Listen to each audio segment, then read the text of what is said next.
जय जिनेन्द्र सभी को।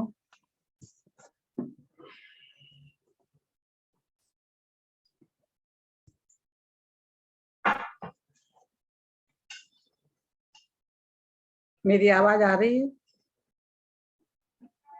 हाँ मैडम, आ रही है।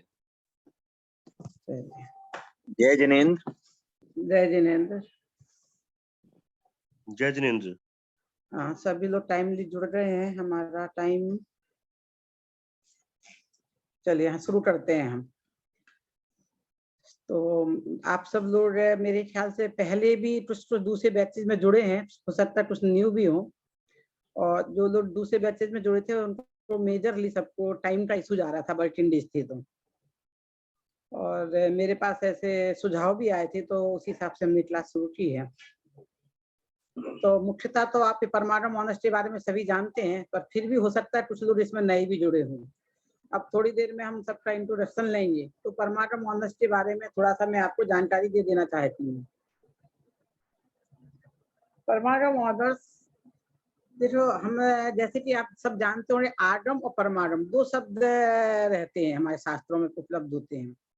तो परमाणु मुख्यतः अध्यात्म शास्त्रों को बोलते हैं।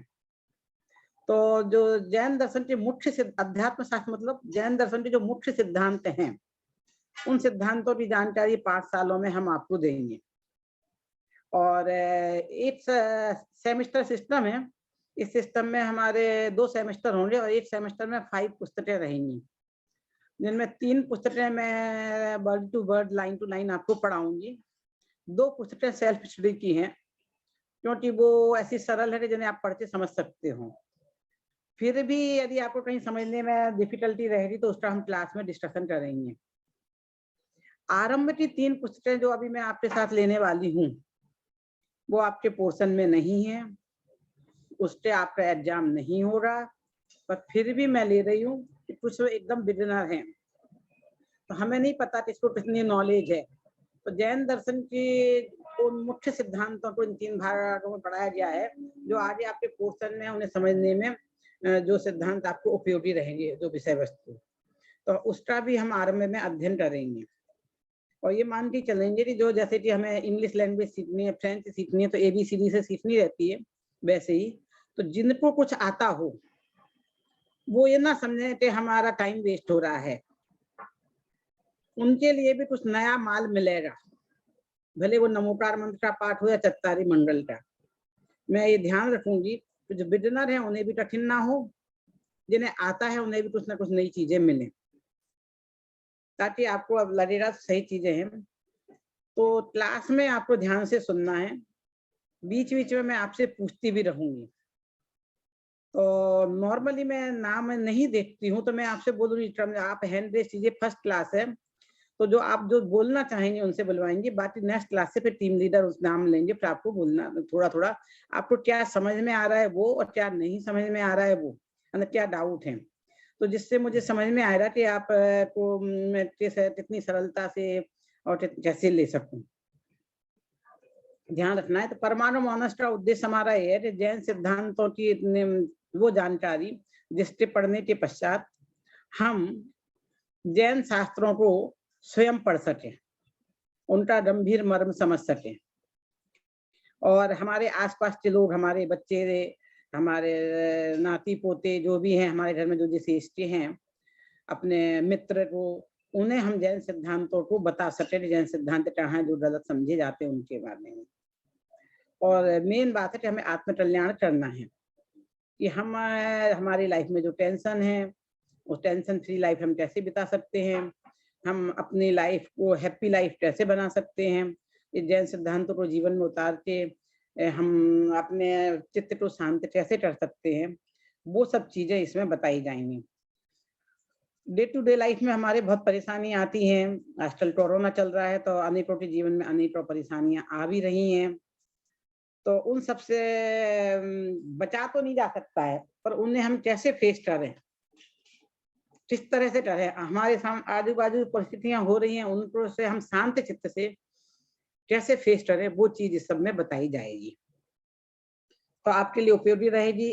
और मैं चाहती हूँ कि आप सभी लोग कम से कम एक बात अधिक से अधिक जो जितना लिख सकता नोट करे और बताए कि आज की क्लास में मुझे ये चीज समझ में आई और ये चीज मुझे अच्छी लगी। उससे पहले मैं आपको पूछूंगी कि आप 15 मिनट पहले कि आपको क्या समझ में नहीं आया। हर 10 मिनट में या 15 मिनट में जहां मुझे आवश्यकता लगेगी, विषय कठिन जा रहा है, आपको समझने में तकलीफ होगी, वहां मैं ब्रेक देके आपसे पूछूंगी आपको समझ में आया है नहीं। जिनको समझ में आ गया, जिस भाषा में समझ में आया वो बताएंगे, तो मुझे समझ में आएगा कहाँ कितना आप ग्रास्प कर पा रहे हैं। तो इस तरह से हम धीरे धीरे आगे बढ़ेंगे। तो ये हमारे पढ़ाने की प्रक्रिया रहेगी। बाकी स्वानुभूति जी आज थोड़ा सा किसी काम में बिजी है, तो हमारे परमाणु मनुष्य के क्या उद्देश्य हैं, कैसे क्या रथ है, क्या थी, वो सारी चीजें नेक्स्ट क्लास में वो ज्वाइन होकर बताएंगी। तो मैं आप सबका अधिक समय इस सब चीजों में नहीं लेना चाहती हूँ।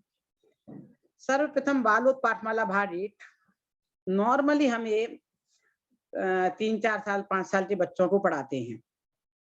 आप सब लोग बड़े हैं तो उनको पढ़ाने में हमें 6 महीने लग जाते हैं और 3 साल के बच्चों को पढ़ाने में साल भर भी लगता है, 4 साल के तो हमें 8 महीने लगते हैं। जैसे जैसे एज बढ़ती जाती है वैसे टाइम कम लगता है। पर आप सब यंग हैं, जल्दी ग्रास्प करेंगे तो इतना स्लो हम नहीं जाएंगे। तो जहाँ जिसको जो आता है उसका ज्ञान का भी हम लाभ लेंगे। तो टीम लीडर सभी वैसे सब म्यूट रहेंगे। जब टीम लीड जो बोलना चाहेंगे वो अनम्यूट होकर बोलेंगे। और आप वीडियो पर भी रह सकते हैं, ऑडियो पर भी रह सकते हैं। तो मुझे जितने नाम दिखते रहेंगे मुझे समझ में आता रहेगा, आप फेस देखते किसको कितना समझ में आ रहा है। सबसे पहला नमोकार मंत्र है। नमोकार मंत्र का उच्चारण जैसा मैं करूँ तो ध्यान से सुनना। और आप लोग मन में सोचना आप लोग कैसे बोलते हैं और उसमें कहीं कुछ अंतर आ रहा है। वो अंतर कहाँ और क्यों आ रहा है उसका रीजन फिर मैं बाद में बताऊंगी। तो हमारा मंगलाचरण भी है नमोकार मंत्र। तो मंगलाचरण से हम अपनी चीज आरंभ करते हैं। नमो अरहंताणं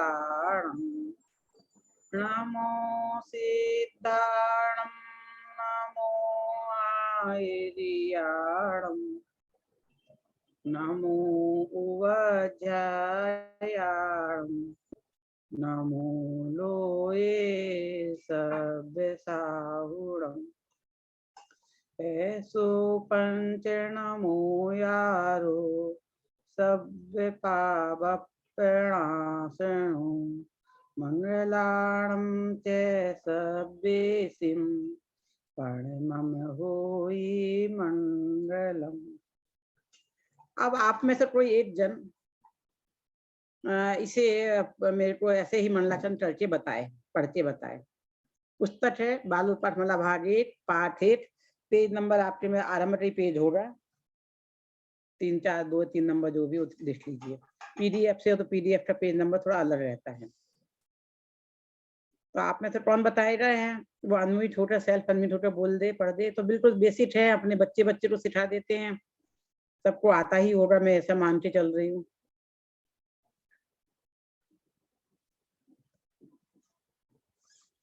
हमारे हाँ अक्षत जैन होस्ट है और देवानी अल्ट्रा सोडानी आप बोलना चाहेंगे? जिस क्रम से जुड़े मैं उस क्रम से नाम ले रही हूँ।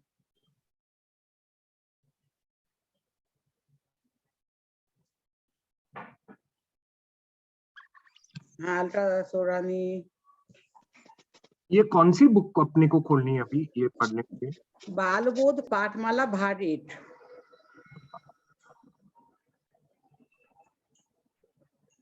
ग्रुप में भेज दिए। अच्छा जैन आपके पास पीडीएफ हो तो आप पीडीएफ ग्रुप पे शेयर कर लीजिए। ग्रुप पे शेयर कर दिया है। कर दिया है? हाँ तो ग्रुप में खोल सकते हैं।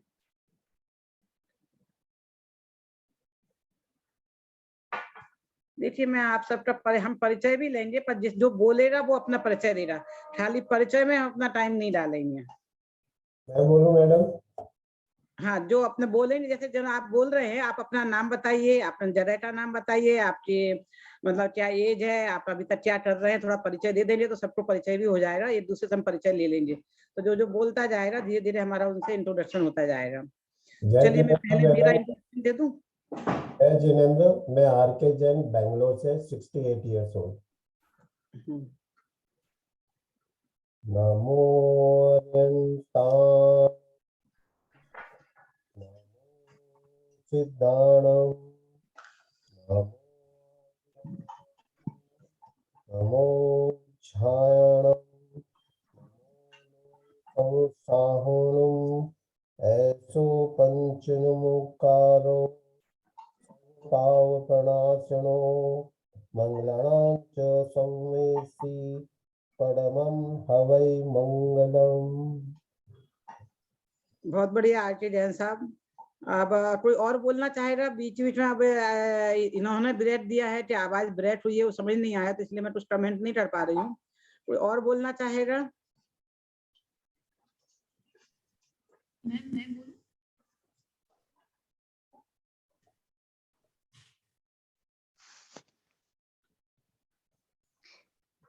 मैं बोल सकता हूँ मैम? हाँ जी बोलिए। हाँ मैम, मेरा नाम देवेश वैद है। मैं भुवनेश्वर में रहता हूँ। मेरी एज 44 इयर्स है मैम। आप क्या करते हैं? मैं बाय प्रोफेशन मैम मैं एसोसिएट प्रोफेसर हूँ मैनेजमेंट कॉलेज में। अच्छा अच्छा, बहुत बढ़िया। मैं चलिए बताइए। अकाउंटिंग एंड फाइनेंस कोर्सेज पढ़ाता हूँ। बोलिए। वैसे बिलोंग में राजस्थान को ही करता हूँ मैम। अच्छा। हाँ, तो मैं चालू करता हूँ। हाँ जी। जय गुरुदेव। ओम नमो अरियंतानम, ओम नमो श्री सिद्धानम, ओम नमो आयरियानम, ओम नमो अज्जायानम, नमो लोए सब साहूनम, ऐसो पंच नमोकारो सब पाव पणासनो, मंगलानंच सवे सिंह पड़म हवई मंगलम। कोई त्रुटि हुई हो तो क्षमा चाहता हूँ। हाँ नहीं, आपने बहुत अच्छा बोला। हाँ, तो मैं और किसी से भी चाहूँ, मैं चाहती हूँ सब लोग एक बार बोले। हाँ बोलिए। हाँ, मैं वंदना जैन 49 हाँ ईयर की हूँ, गुड़गांव से हूँ। मेरी बेटी भी साथ में है, अनुक्षा जैन। और नमोकार मंत्र स्टार्ट कर रही हूँ। नमो अरिहंताणं, नमो सिद्धाणं, नमो आयरियाणं, नमो उवचायाणं, नमो लोये सवसाहुणं। बहुत बढ़िया। आपने एकदम लय से गा के बहुत अच्छा बोला, परफेक्ट बोला। पहले जो जिन्होंने बोला था थोड़ा सा ध्यान रखिए, इन्होंने एकदम परफेक्ट सही है कि इसमें मैं 2-3 बातों की ओर आपका ध्यान आगे से कराती हूँ। पूर्व में जिन्होंने, हाँ मैं मंजू दीदी आपसे भी अभी पूछूंगी थोड़ी देर में, मेरा बात सुनिए, अभी थोड़ा म्यूट रहिए। सब नए लोग हैं, आप पुरानी क्लास से भी हैं तो आपको पता है। मैं नए लोगों से बुलवाना चाहूंगी। हाँ, तो इसमें जितना भी इन्होंने बोला, तो पहले दूसरे 2 जनों ने बोला, तीसरे ने बोला, दोनों के बोलने में क्या अंतर है मंजू दीदी, आप बताना चाहेंगी? वीडियो करना है ऑन। हाँ, वीडियो से अच्छा रहता है, एक्सप्रेशन भी आते हैं। दीदी जो बाद में बोला गया वो पूरा शुद्ध उच्चारण के साथ बोला गया है, और पहले जो बोला है उसमें कुछ थोड़ी गलतियां हुई थी। हाँ, क्या गलतियां हुई बता सकते हैं आप? जो दूसरा पद है नमो सिद्धानम और नमो आयर्यानम, एक साथ ही बोलना है तो अलग अलग से बोला गया है। ठीक है, नहीं मंजू दीदी अच्छे से एक्सप्लेन किया, पर मैं जानती हूँ आप लोगों को समझ में नहीं आया होगा, तो अब मैं एक बार बताती हूँ क्या कहना चाहती हूँ। जैसे देखिए, मेरी राग अच्छी नहीं है, फिर भी मेरा जो उदाहरण है, राग अच्छी नहीं था ये। मुझे नए गाने तो पता नहीं है, पुरानी गाना एक आता है, तो मैं ऐसे बोलूं, ना जाने कैसे लोग थे जिनके प्यार को प्यार मिला, हमने तो कलियां मांगी थी, कांटों का हार मिला। तो आपको इसमें गाने का ये फीलिंग आई? झूठ बोले कौआ काटे, काले कौए से डरना, मजा आया तुम्हें? लगा मैं कोई गाना गाया है? नहीं ना, क्योंकि उसकी एक लय है, उस लय में गाना चाहिए, उस ढंग से गाना, तो आपको उसमें ही मजा आ जाता था, जिसमें से आप में से कोई दोनों में सुना सकते हैं। तो ऐसे ही जो नमोकार मंत्र है, ये छंद है, गाथा छंद है, इसकी मात्राएं वगैरह निश्चित होती हैं। तो कहाँ पे कॉमा देना, कहाँ फुल स्टॉप देना, वो निश्चित है। तो जो जिन्होंने बोला, उन्होंने जहां जैसे बताया, समझाया, लय से बोला, तो वो जोड़ दिया। तो जब हम गाथा छंद बोलते हैं, किसी मंत्र को बोलते हैं तो मंत्र में एक अंक की अशुद्धि हो, अंक बढ़ जाए या कम हो जाए तो वो अशुद्ध हो जाता है मंत्र और फिर सिद्धि नहीं प्राप्त होती है। ऐसी कहानी आपने सुनी भी होगी जो धरसेनाचार्य के संबंध में आती है। नहीं सुनी होगी तो मैं बाद में सुना भी दूंगी, अभी बता भी दूंगी, आप में से किसी को आती ही होगी। आचार्य धरसेन पुष्पदंत, भूतवल्ली पुष्पदंत आचार्य की। तो जो ये उन्होंने ये सठखंडागम जो ग्रंथ लिखा गया है उसका ही जो मंडलाचरण है ये नमोकार मंत्र, तो उन्हीं के आचार्य की कहानी रही है, लिखी आचार्य पुष्पदंत की, और उनके बारे में ये कहानी है। तो वो मैं आपको बताऊंगी कि उन दोनों को, आचार्य धरसेन को बहुत सब ज्ञान था, प्रथम सूत्र स्कंद, मतलब उनको शास्त्रों का बहुत ज्ञान था। मैं शब्द का नाम प्रयोग नहीं कर रही ताकि आपको कठिन पड़ेगा। तो जैन दर्शन के सिद्धांत को बहुत ज्यादा ज्ञान था। तो वो सोचे कि अब जब उनकी उम्र हो गई तो उन्हें लगने लगा कि मेरे आयु के अंतिम दिन है, पता नहीं मेरा कब स्वर्गवास हो जाए, तो जो ज्ञान मुझे मिला है वो मैं अपने से किसी योग्य शिष्य को देते जाऊं जो पूरा ग्रहण करें, उन्हें लिख सके। उससे पहले सब सुनने से परंपरा थी, एक दूसरे को बताते थे और सुन के याद कर लेते थे। तो सुनने से जो परंपरा थी उसे श्रुत परंपरा, सुनने से आई परंपरा कहते थे। तो हमारी जो शास्त्रों की परंपरा थी वो सुनने से चली आ रही थी। तो वो आचार्य धरसेनाचार्य को ये बिठल पाया। हम सब लोगों को घर में जब जो बुजुर्ग हो जाते हैं तो उनको बिठल पाता है ना कि हमें जो नॉलेज है अपने बच्चों को देते जाएं। पिता को बिठल पाता है कि जो व्यापार मैंने बढ़ाया है, मतलब धीरू भाई अंबानी को बिठल पाया कि जो व्यापार मैंने बढ़ाया है अपने बच्चों को देते जाऊं। अब मुकेश अंबानी को बिठल पा रहा है। लेटेस्ट आपको बता दूं, ऐसे ढल ढल की कहानी है, पर मैं बोलूंगी सब आप अपने साथ जोड़ लेंगे। तो हम मुकेश अंबानी कह रहे हैं अपने बच्चों को दूं, सिखाऊं जिससे कि वो सफल है।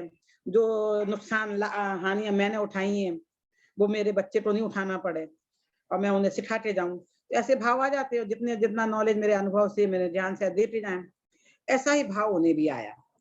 तो उन्हें समझ में नहीं आया किसे दे, और उनकी उन्हें परीक्षा लेनी चाहिए।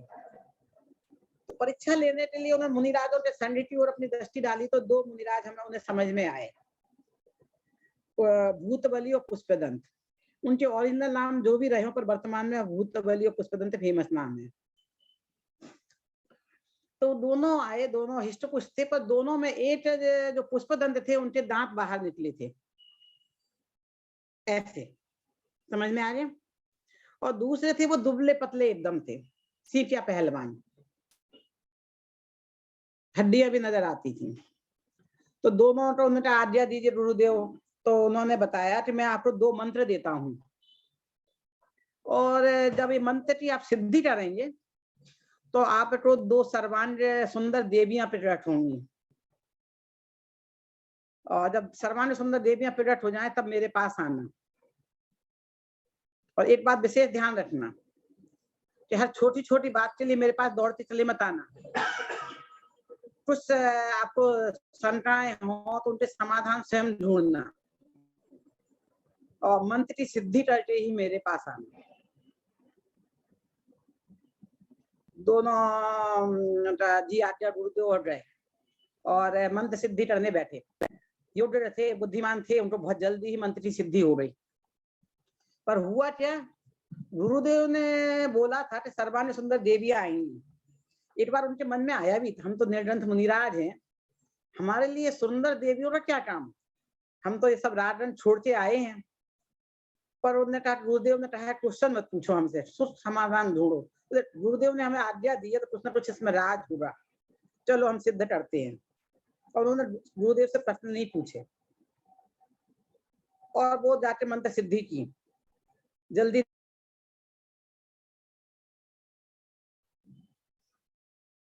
जो पुष्पदंत जिनका नाम था, उनकी जो देवी थी उसका एक दांत बाहर था, दत्तड़ू बोलो जैसे, ऐसे, ठीक है। और दूसरी थी, उसकी एक आंख नहीं थी, एक आंख थी बस। तो उन लोगों को डाउट हुआ कि गुरुदेव ने तो कहा था कि सर्वांग सुंदर होंगी, ये अंग भंग वाली देवियां कैसे हैं। तो एक बार मन में आ गुरुदेव से जाके पूछें।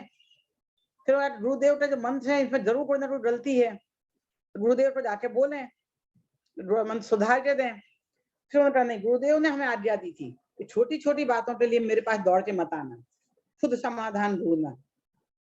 तब उन्हें गुरुदेव ने जब ये बात कही थी, खुद समाधान ढूंढा, उसका राज समझ में आया कि गुरुदेव ने आज्ञा क्यों दी थी। हमारे मन में पहली बार भाव आया ना, चलो गुरुदेव के पास। आपने जो कहा था गलत निकली बात, सर्वांग सुंदर देवियां नहीं है। फिर उन्होंने मंत्रों को अपने जांचा परखा, दोनों ने आपस में दूसरी चर्चा नहीं की, आपस मन में ही अपने देखा, तो देखा कि जिस टाइम में 8 आंख नहीं थी, उस टाइम में मंत्र में 8 अक्षर कम था, और जिससे दांत बाहर थे उनके में मंत्र में 8 अक्षर ज्यादा था। मुझे पता है आप पूछेंगे अक्षर मात्रा क्या होती है, वो सब बताऊंगी, आप चिंता मत करो।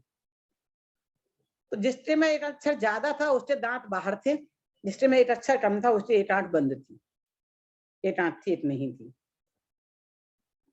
दोनों ने जो गलती समझ में आई, गलती सुधार ली। फिर एक बार मन में भाव आया, इतने बड़े गुरुदेव ऐसे गलत मंत्र नहीं दे सकते हैं, सुधारना चाहिए नहीं चाहिए। गुरुदेव से जाके पूछे, फिर गुरुदेव की बात याद आई, बोले नहीं। फिर उन्होंने मन में सोचा एक बार हम सुधार के मंत्र सिद्धि करके देखते हैं, सर्वांग सुंदर आई तो हम सही हैं, और नहीं आई तो फिर हम देखें, सोचा जाएगा उसके बाद। तो दोनों ने अपने अपने मंत्र सुधार लिए और फिर से उन्होंने की तो सर्वांग सुंदर देवियां आ गई। अब उन्हें अहम नहीं आया, उन्हें समझ में आ रहा गुरुदेव हमारी परीक्षा ले रहे थे। वो जाके गुरुदेव से जाके बोला नहीं हम इतने योग्य थे, लड़े नहीं, हम इतने योग्य थे, आपने हमें परीक्षा क्यों ली, आपने हमें मंत्र कम ज्यादा क्यों दिया। ना अभिमान आया कि आपने गलत दिया था, हमने सुधार लिया। अत्यंत विनम्र होके बोले, गुरुदेव आपने जो आज्ञा दी थी, तो विनम्र हुए कुछ बोलते, गुरुदेव ने उन्हें रोक दिया। सब पता है, तुम आए हो, मंत्र सिद्धि हो रही है, पर गुरुदेव हमसे भूल चूक हुई, सब पता है क्या हुआ था, कैसे हुआ था, कुछ अब आवश्यकता नहीं है, अब तुम मेरे योग्य हो। और उन्होंने फिर उन्हें सारे सिद्धांत समझाए। तो मैं ये कह रही हूँ, तो नमोकार मंत्र नहीं है, महामंत्र है। एक छोटा सा मंत्र, उसकी सिद्धि में एक अक्षर मात्रा ज्यादा कर दें तो ऐसा होता है, मंत्र की सही सिद्धि नहीं होती है। तो नमोकार मंत्र में हम कुछ ऐड कर देंगे या और कुछ कम कर देंगे तो गलत हो जाएगा। अब मात्राएं क्या होती हैं, अक्षर क्या होती है, समझ लीजिए। जो हम छोटी ई, बड़ी ई, छोटा आ, बड़ा, इनकी जो मात्राएं लगाते हैं, जैसे बोलते हैं अ आ, ऐसे बोलते हैं ना, च चा, आ की मात्रा लगाई, ची चू चे चई चो चौ चम चाह, ये सब मात्राएं हैं जो हमने ऊपर लगाई है। और जो च छ ये है, ये क्या है, ये शब्द हैं। अब शब्दों को मिलके पद बनते हैं, जैसे जा और ला मिलके जल, जा एक शब्द है, ला एक शब्द है, और दोनों को मिला के हमने एक शब्द बना दिया जल, और उसका अर्थ हो गया। अब इसके ऊपर मात्रा जोड़ दी हमने, ला के ऊपर एक मात्रा जोड़ी, जला, अर्थ बदल गया, जल जला। पान पानी, पानी में ई की मात्रा है, पान में मात्रा नहीं है, अर्थ बदल जाते हैं। तो इस तरह से हम यदि अक्षर मात्रा जोड़ देंगे तो पद बदल जाते हैं। दूसरे कॉमा और फुल स्टॉप भी होते हैं, कहाँ कॉमा लगाना और कहाँ कॉमा नहीं लगाना, उसमें भी आपने चूक कर दी तो अर्थ का अनर्थ हो जाएगा। एक सेंटेंस में बोल के बता दी हूँ, आपको समझ में आ जाएगा। मैं बोलूं रोको कॉमा, यहाँ पे रोको मत जाने दो, रोको मत जाने दो, समझ में आ गया दोनों का अर्थ।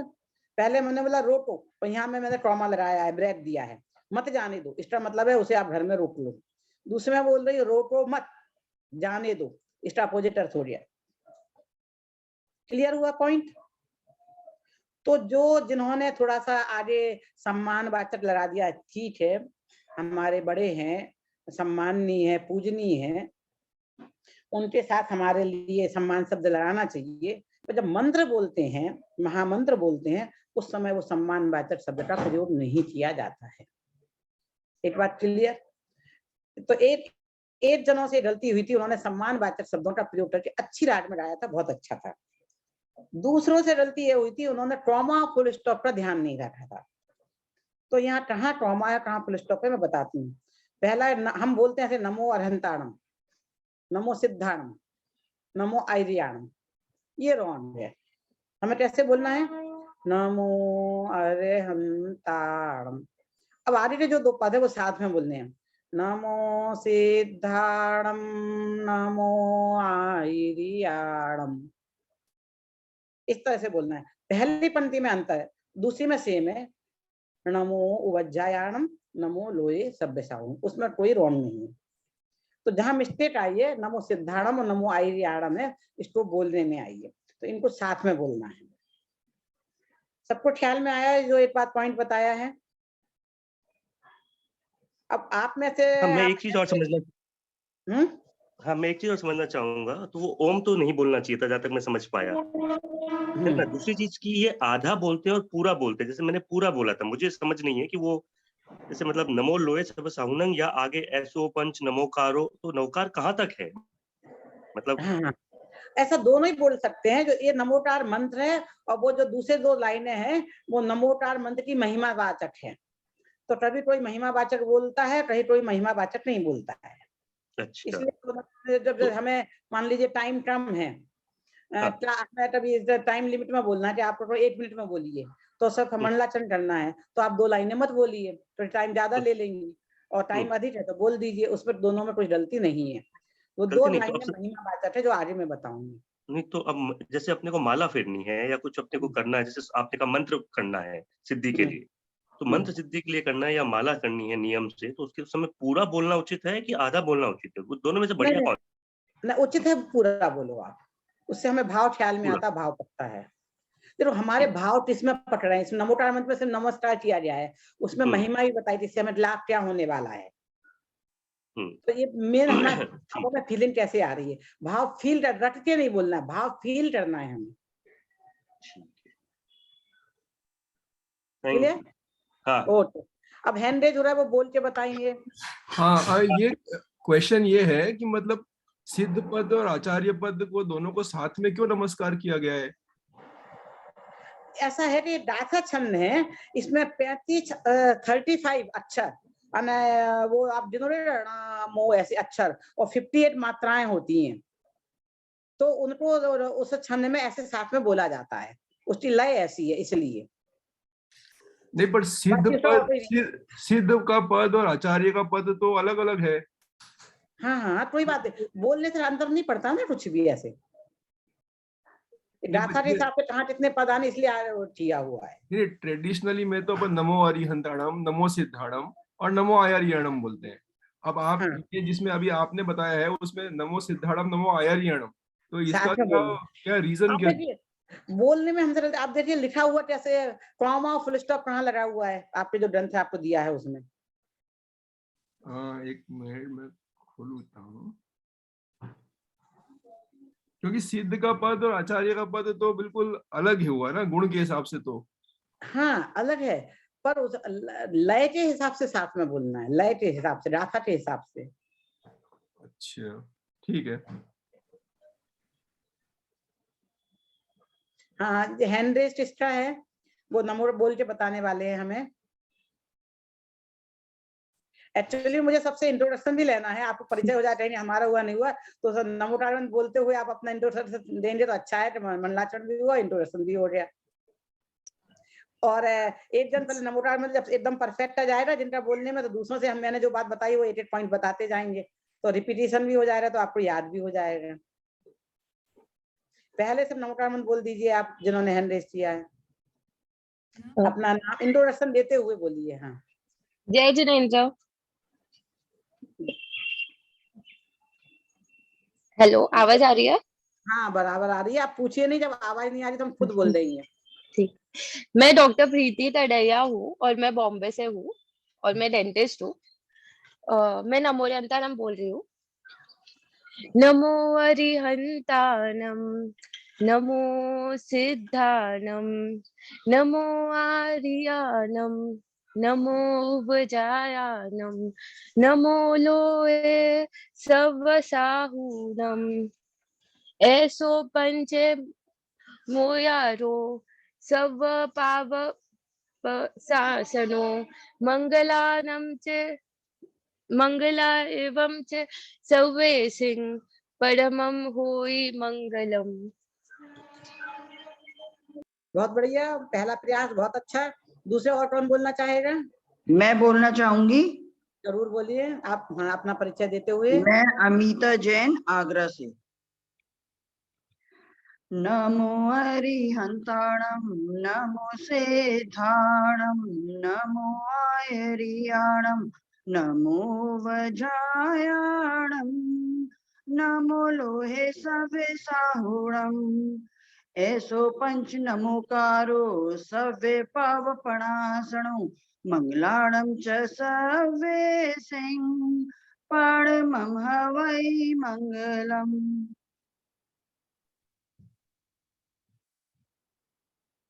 और कौन बोलना चाहेगा इसके अलावा, इनके अलावा? मैं प्राची उनका परिचय भी हो जाएगा। हाँ। मैं आपने, हाँ, चैतन्य धाम से। हाँ, आपकी बेटी भी साथ में है, कम उम्र है? हाँ जी, वो 6 साल की है। हाँ, तो बेटी भी साथ में बोलिए। हाँ, और थोड़ी पास में आके बोले, आपकी आवाज अच्छी आए जिससे। नमो अरिहंताणं नमो सिद्धाणं नमो आयरियाणं नमो वज्रायाणं नमो लोहे सवसाहुणं।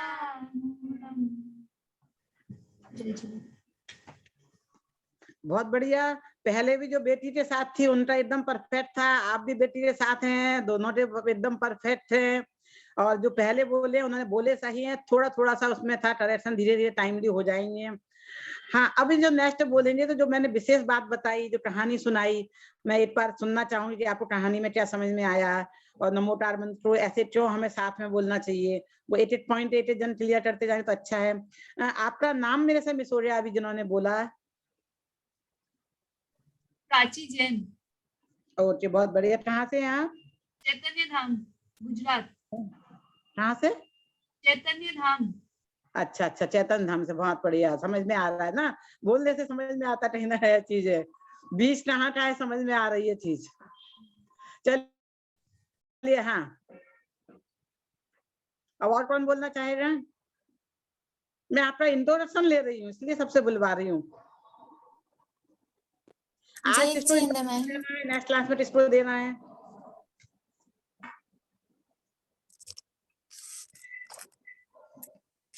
मैं बोलूं? नमोकार मंत्र। हाँ जी, हाँ। जय जिनेंद्र, मेरा नाम प्रियंका जैन है और मैं अहमदाबाद से हूँ। नमो अरिहंताणं नमो सिद्धाणं नमो आयरियाणं नमो उवज्रायाणं नमो लोये सव साहुणं ऐसो पंच नमो यारो सव पावपणासनो मंगलाणं च सवेसिं परमं होहि मंगलम। बहुत बढ़िया। अब स्टोरी कौन सुनाना चाहेगा? धरसेनाचार्य की, पुष्पदंत भूतबली की? मैं कोशिश करूँ थोड़ी। अब किसी और को चांस दें, आपका इंट्रोडक्शन हो गया। हाँ। और कोई और नहीं आ रहा तो फिर आपको मौका दूंगी। हमारे टीम लीडर में से कोई बोलना चाहेगा? वो नाम लेके पूछे नहीं तो हैंड रेज करें। कोई भी याद हुई? स्टोरी थी, स्टोरी पूछ रही हूँ, सिद्धांत नहीं पूछ रही हूँ। सबको बोलने की आदत है, कन्वर्सेशन। देखो, मैं अकेला बोलती रहूंगी, मजा नहीं आएगा। हम एक दूसरे से परिचय भी होगा, मजे भी आएंगे पढ़ने में।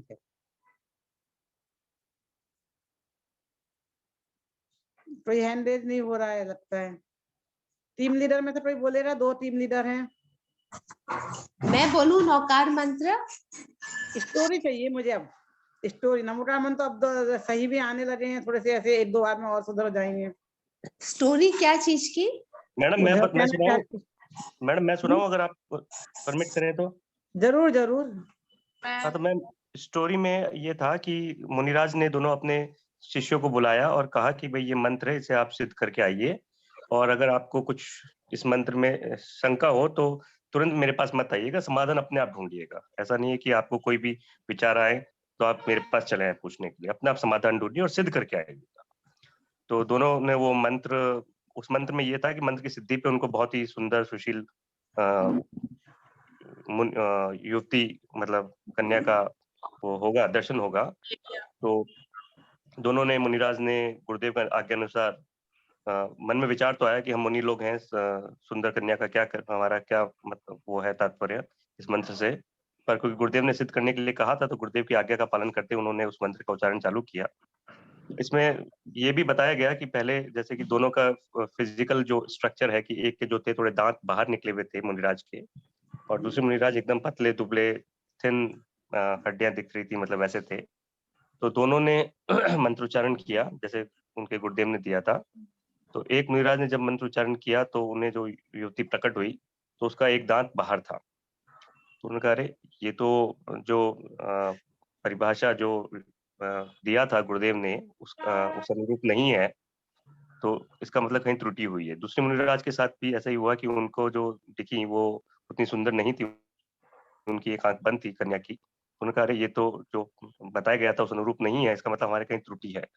मन में विचार आया कि भाई गुरुदेव से जाके पूछे, फिर ख्याल आया गुरुदेव ने कहा था त्रुटि अपने आप सुधारनी है। उन्होंने मंत्र को देखा, उसमें उसको कंपेयर किया कि हाँ कहीं गलती है। तो उन्होंने पाया कि भाई जो मंत्र है वो उसमें त्रुटि थी, जैसे जिनके दांत बाहर थे वो उसमें एक शब्द ज्यादा था, जिनमें आंख बंद थी उसमें एक शब्द कम था। तो दोनों ने अपने मंत्र को सुधार किया और वापस से उसको सिद्ध किया। तो जो व्याख्या की थी गुरुदेव ने उसी अनुरूप उनको देवी के दर्शन हुए, मतलब कन्या के दर्शन हुए। तो वापस वो गुरुदेव के पास आए और उन्होंने अपना वो कहा, गुरुदेव को बताना चाहते थे, बड़े उत्सुक थे कि क्या उनका अनुभव रहा। तो गुरुदेव ने कहा कि कुछ बताने की दरकार नहीं है, मुझे सब ज्ञात है। तो और उन्होंने कहा कि अब तुम लोगों ने ये मंत्र सिद्ध कर लिया है, तो अब तुम मेरे आगे मतलब तुम्हारी पात्रता सिद्ध हो गई है, और अब मैं तुम्हें आगे का जो भी मेरा नॉलेज मैंने ग्रहण किया है वो मैं तुम्हें दूंगा, मतलब प्रदान करूंगा। कोई त्रुटि हुई हो मेरी तरफ से तो क्षमा चाहता हूँ।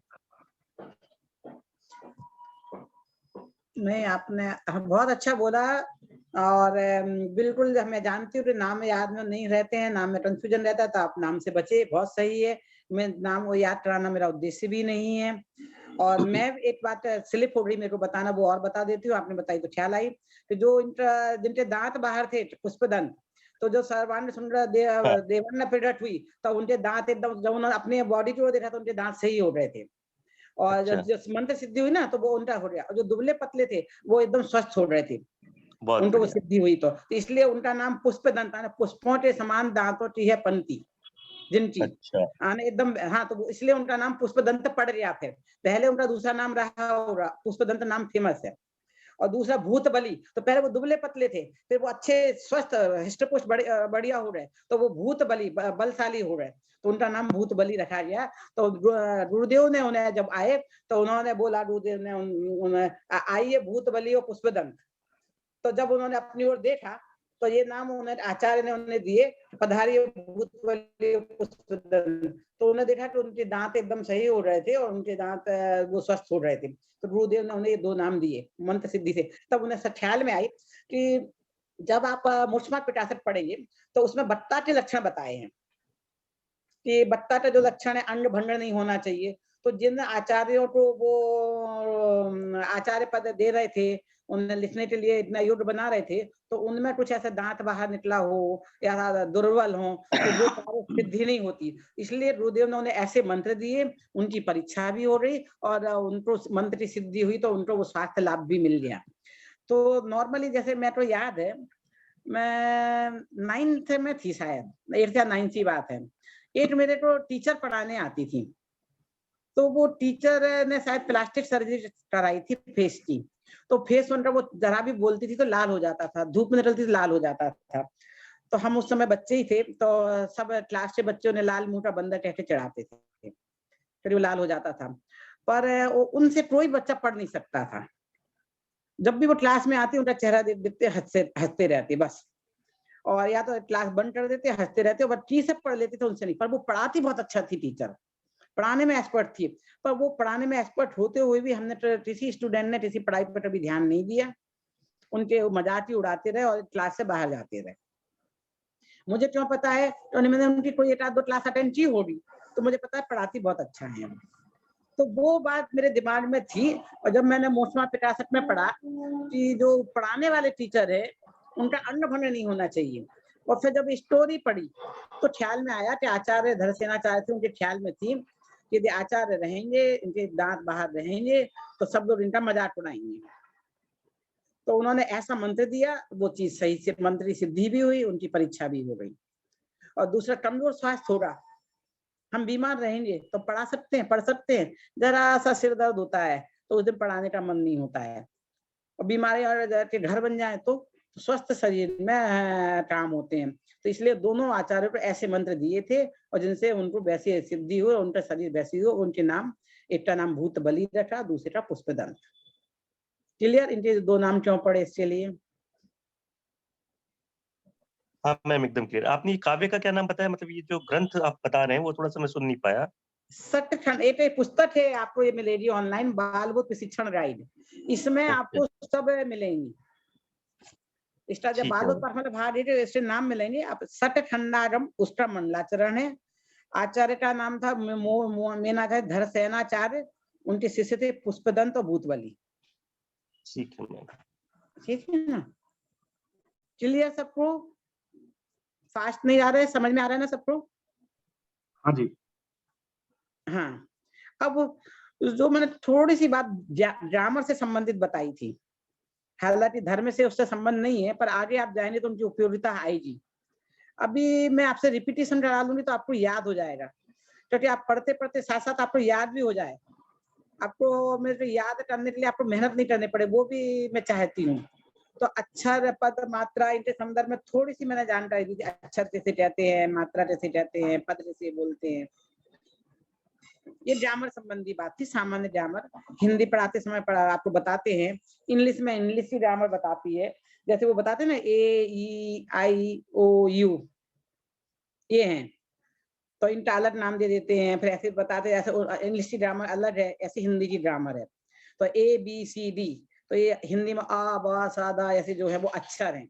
फिर जो मिला सी ए टी टेट, तो वो हुआ पद। तो टेट का एक मीनिंग हो गया बिल्ली, हिंदी में हमने जल लिया था उदाहरण। तो इस तरह से अक्षर और पद और मात्राएं, जैसे कि अपने ई की मात्रा, छोटी की मात्रा है, जैसे नितिन नाम है तो एन के बाद आई लगाएंगे तो आई हुई मात्रा। तो इस तरह से प्रीति नाम है तो पी के बाद आर आया, आर के बाद डबल ई लगाया तो बड़ी ई की मात्रा। तो या आई की मात्रा, दो कोई डबल ई लगाता है, कोई आई लगाता है। तो ये सब मात्राएं हैं। तो मेरे ख्याल से अब मैंने थोड़ा सा पहले हिंदी में बताया था, शुद्ध हिंदी में, तो शायद इंग्लिश समझने वालों को समझ में नहीं आया होगा। तो अब मैंने इंग्लिश में बता दिया है, अक्षर किसे कहते हैं, पद किसे कहते हैं और मात्रा किसे कहते हैं। तो आप में से कोई एक जन बताना चाहेगा अक्षर, पद और मात्रा का अंतर?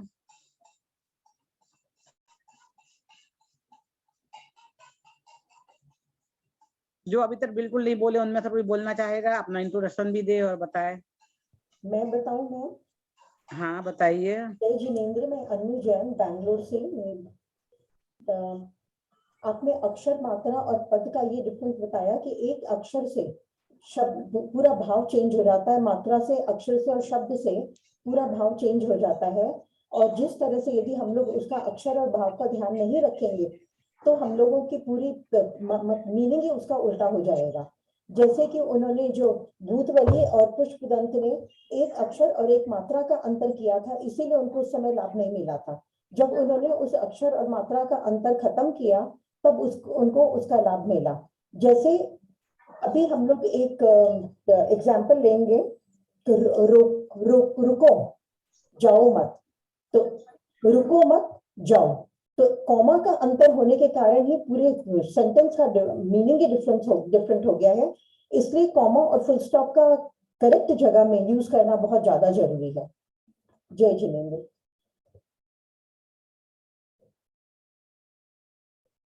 इन्होंने बहुत अच्छा बोला, सही है। थोड़े थोड़े से आवाज कम थी तो शायद मुझे भी सुनने में तकलीफ गई, इम्प्रेशन से लगा था। सही है, पूरा परफेक्ट मैंने। आप सबको आवाज क्लियर आई थी? कोई और बताना चाहेगा? हाँ मैम, आवाज थोड़ी कम थी पर सुनाई तो मतलब ठीक था मैम, जहाँ तक मैं भी सुन पाया। तो आप जो आपने समझाया था उसी अनुरूप। हाँ, देर बाद कोई रिपीट कर दे तो मैं परफेक्ट पूरा सुन लूं तो मैं सेटिस्फेक्शन मिल जाए मुझे। हाँ मैम, तो जैसे उन्होंने कहा, मैम ने कहा बैंगलोर से, मुझे अनुमति है मैम, वैसे मैं 2 बार पहले बोल चुका हूँ। अगर कोई और बोलना चाहे तो मैं रुकूंगा। कोई और बोलना चाहे तो पहले उन्हें टाइम देते, नहीं तो फिर आप बोलिए। श्योर। कोई नहीं बोल। जय जिनेंद्र, मैं बोलूं?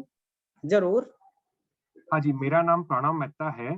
मैं 44 इयर्स का हूँ और मैं बॉम्बे से हूँ।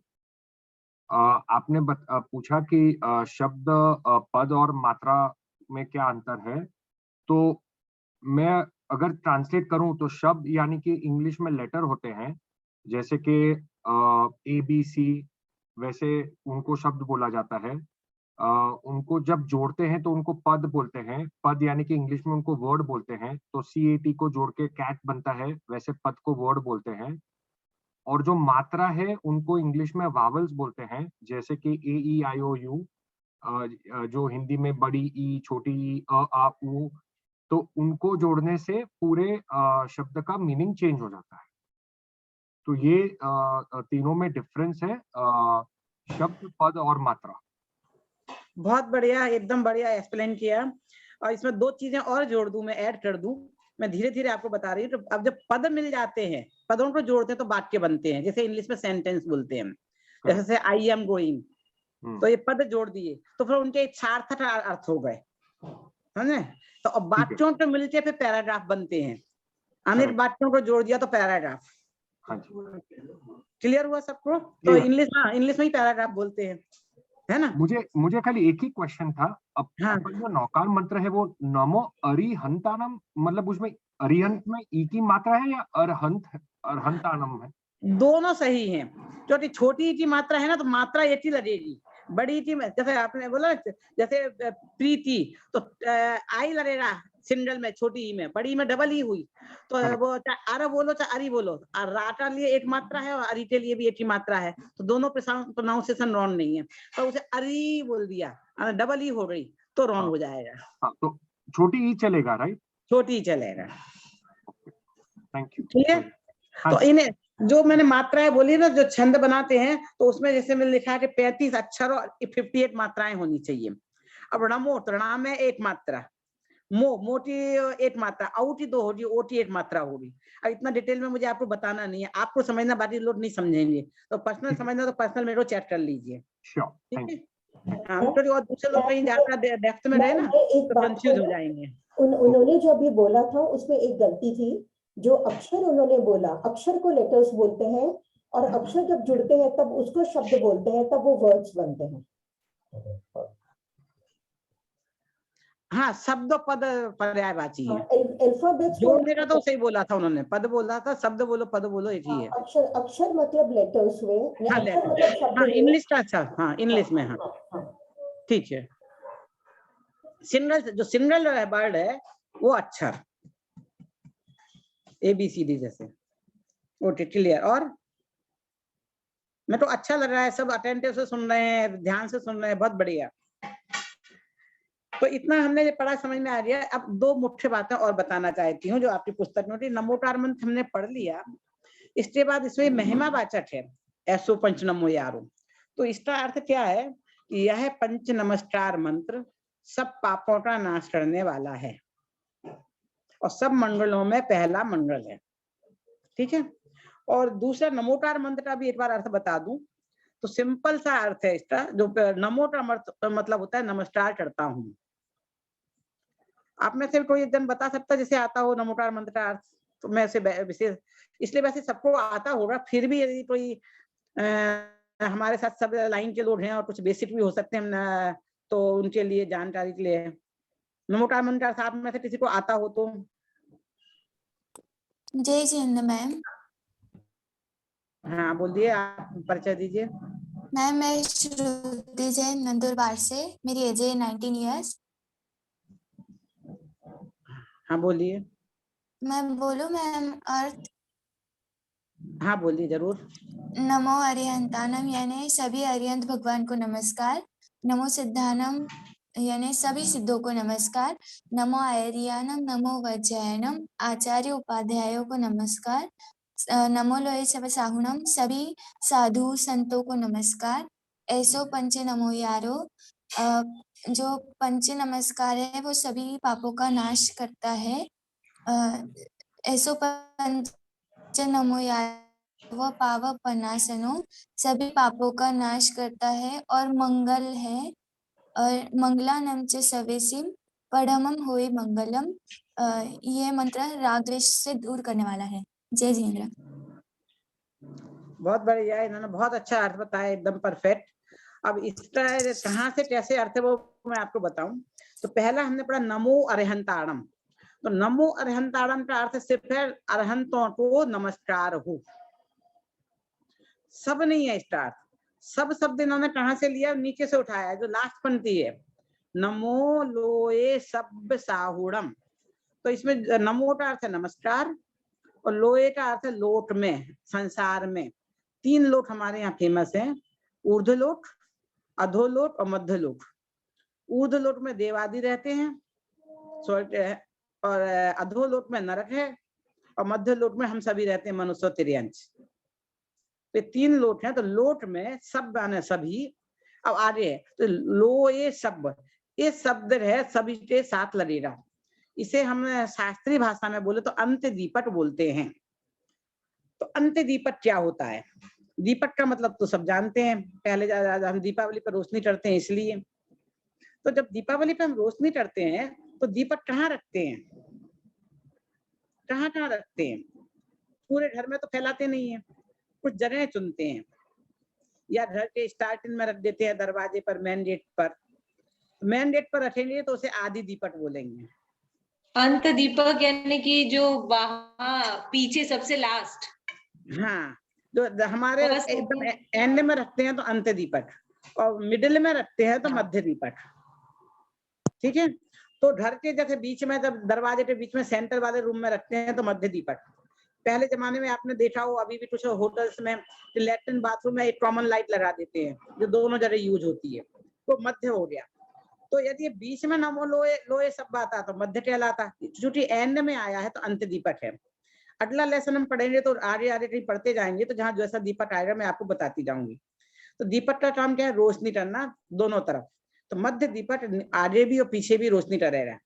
अंत दीपक स्टार्टिंग से लेके एंड तक रोशनी करेगा। जैसे कंपनी बनाते हैं ना, तो मान लो 4-5 भाई हैं, पहले जमाने में 5-5 6-6 भाई हुआ करते थे। तो पिता के नाम पे कंपनी बनाई और एंड सन्स कर दिया, अथवा एक बड़े भाई के नाम पे बनाई, अथवा छोटे भाई के नाम पे बताई और एंड सन्स कर दिया। तो एंड सन्स एंड ब्रदर्स इस तरह से जो आ जाते हैं ना, भाई के नाम पे है तो ब्रदर्स, बच्चों के नाम पे है तो सन्स, जैसे जैसे रहेंगे वो देख लेंगे। तो ऐसे ही अंत में है तो अंत दीपक है, इस सभी के साथ लगेगा नमो लोए। अब अर्थ में हम लगा सकते हैं, बोलने में नहीं लगाएंगे। नमो लोए सब अरहंताणम, लोट में सभी अरहंतों को नमस्कार हो। नमो लोए सब सिद्धाणम, लोट में सभी सिद्धों को नमस्कार हो। नमो लोए सब आड़म, लोट में सभी आचार्यों को नमस्कार हो। इसी तरह 5 पे आप घटा लेना। यद्यपि साधु को इन्होंने अलग लिया है, आचार उपाध्याय को अलग। अगले जो लेसन आएगा उसमें साधु में आचार उपाध्याय भी शामिल कर लेते हैं, यहाँ विशेष नाम से उल्लेख पूर्वक किया है। आचार उपाध्याय में क्या अंतर है, साधु में जब हम अगला लेसन आएगा तभी उसे समझेंगे, यहाँ नहीं समझ रहे हैं। तो इस तरह से लोए सभ्य शब्द है वो सभी के साथ लगेगा। लोए आने लोट में, सब आने सभी, और सबके साथ इसका प्रयोग हो जाएगा। अब वो इसमें पहले अरहंतों को नमस्कार किया है, बाद में सिद्धों को।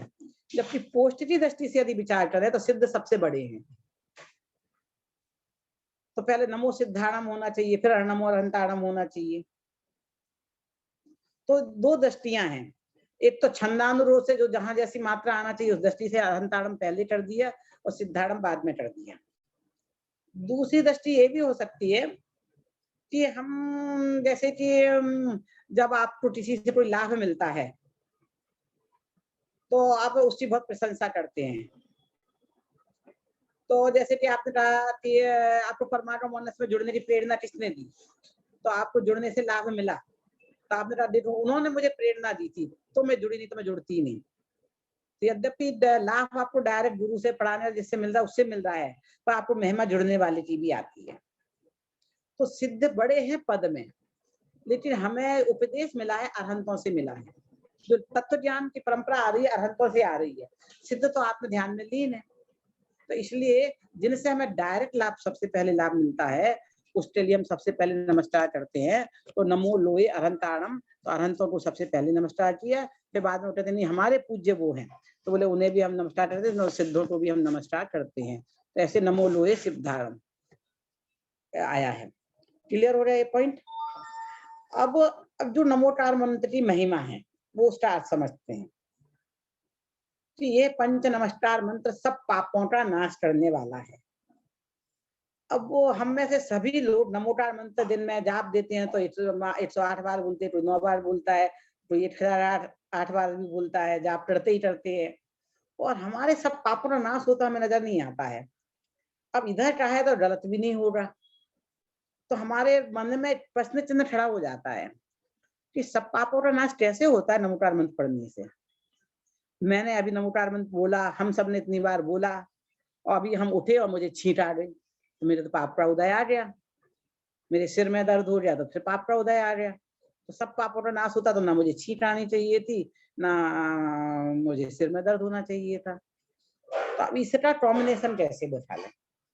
इसमें क्या क्या शास्त्र में कहा है, आचार्य ने कहा है, तो झूठ तो होगा नहीं। तो जब हमें ऐसी कोई बात शास्त्र में समझ में नहीं आए तो स्वयं उसका निकाले हमसे कहाँ गलती हुई है। ये नहीं बिल्कुल झूठ बोला, इसमें कुछ सही नहीं है, गलत है, मैं कहता हूँ नहीं होता है नाश, मैं इसका प्रूफ हूँ। हमें कभी इस ढंग से नहीं सोचना चाहिए। ये सोचना चाहिए इसमें कोई बात ऐसी है जो हमें समझ में नहीं आ रही है। हमें समझ में नहीं आ रही है तो हमारे जो बड़े हैं, गुरु हैं, जो समझदार हैं, उनसे पूछना चाहिए। तो इसमें क्या सब पापों का नाश है तो उसका मतलब क्या है? हमने गलत मतलब समझा है। इससे भूतकाल के पापों का नाश नहीं होता है, भविष्य के पापों का नाश नहीं होता है, पर वर्तमान के सब पापों का नाश होता है। कैसे? मैं प्रूफ करती हूँ। जिस समय आप नमोकार मंत्र बोल रहे थे, मैं पूरी क्लास का टाइम नहीं ले रही हूँ, जिस समय आप नमोकार मंत्र बोल रहे थे उस समय आपने हिंसा, झूठ, चोरी, कुशील, परिग्रह कोई पाप किया नहीं, तो उस समय के पांचों पापों का नाश हुआ। इसलिए बोला जब नमोकार मंत्र बोलते हैं तो ये नमोकार मंत्र सब पापों का नाश करने वाला है, ये इसका तात्पर्य है। अन्य वर्तमान के सभी पापों का नाश होता है। अब दूसरी बात है कि सब मंडलों में पहला मंडल सब पाप प्रणाशनो मंडलाणम च सब्बेसिम परमम हुई मंडलम, सब मंडलों में पहला मंडल है ये। तो उसके लिए सब मंडलों में पहला मंडल क्या है वो नेक्स्ट लेसन में बताएंगे। अब ये जो आपके लेसन है उसमें आप इसके बाद पैराग्राफ पढ़ेंगे तो उसमें 3 लाभ बताए हैं। तो वो पैराग्राफ एक जन कोई पढ़ के बता दे वहां से एंड तक, तो 2-3 प्रश्न उधर आए हैं तो वो मैं आपको एक्सप्लेन कर दूंगी। जिनके पास पुस्तक है रीडिंग कर सकते हैं तो वो एक बार पढ़ के बताएं। हाँ मैं पढ़ूं? हाँ आपने पहले बोला है, जिन्होंने नहीं बोला वो पढ़ेंगे तो अच्छा है, नहीं तो फिर आपको मौका देते जिनका इंट्रोडक्शन नहीं हुआ है, जो बोल सिर्फ इंट्रोडक्शन के लिए अपना पढ़े और पुस्तक हो। मैम मैं अमोल जैन पुणे से, मैं बोलूं? बोलिए। तो मैं पुस्तक से ही पढ़ रहा हूँ। आपने अभी ये समझाया कि ये जो ये नमोकार मंत्र जो है ये सब पापों का नाश करने वाला तथा सब मंगलों से पहला मंगल है। पहली चीज तो ये बताई। दूसरी चीज आपने ये बताई कि ये मंत्र जो है मोह, राग, द्वेष का जो प्रभाव करने वाला और सम्यक ज्ञान प्राप्त करने वाला मंत्र है।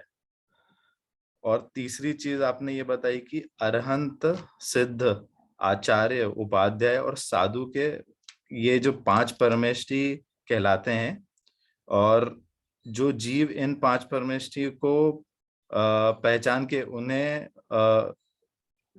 जो जीव इन 5 परमेष्ठियों को पहचान कर उनके बताए हुए मार्ग पर चलते हैं उन्हें सच्चा सुख प्राप्त होता है। बहुत बढ़िया। देखिए नमोकार मंत्र के स्मरण से 2 लाभ बताए हैं।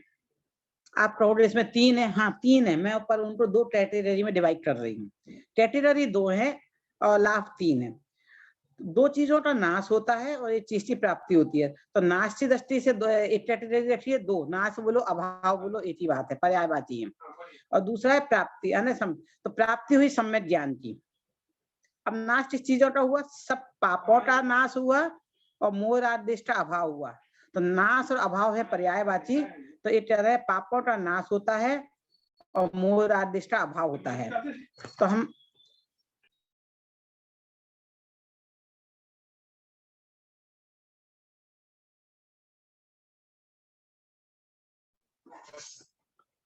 हेलो, आवाज आ रही है मेरी? हाँ हाँ मैम आ तो रही है। सब पापों का, हाँ बीच में शायद ब्रेक हुआ था। तो पापों का नाश होता है और मोह राग देश का अभाव होता है। क्लियर? तो नास्ति दृष्टि से कहें तो एक ही पॉइंट है, जब पापों का नाश बोलो मोह राग देश में सभी पाप आई जाते हैं, हम मोह कर रहे हैं, राग देश कर रहे हैं उसमें। तो ये दो बातें, और सम्यक ज्ञान की प्राप्ति होती है। तो ये हमें दो लाभ हुए। क्लियर है पॉइंट? अब आगे, सच्चा सुख हमें कैसे प्राप्त होता है, जिसके लिए हम सब प्रयास कर रहे हैं और जिसके लिए हम इस सब में जुड़े हैं कि हमारी लाइफ हैप्पी लाइफ रहे, हम सुखी और अग्रसर हों। तो एक शब्द जोड़ा है, सच्चा सुख। तो वर्तमान में हमें जो सुख है, तो सुख भी दो तरह का होता है, सच्चा और झूठा। बोले हाँ, अभी जिन चीजों में हम सुख की फीलिंग करते हैं वो वास्तव में सुख नहीं है, सुख का आभास है। जैसे मुझे भूख लगी तो मैंने खाना खा लिया, मुझे सुख की फीलिंग होने लगी, आनंद की फीलिंग होने लगी।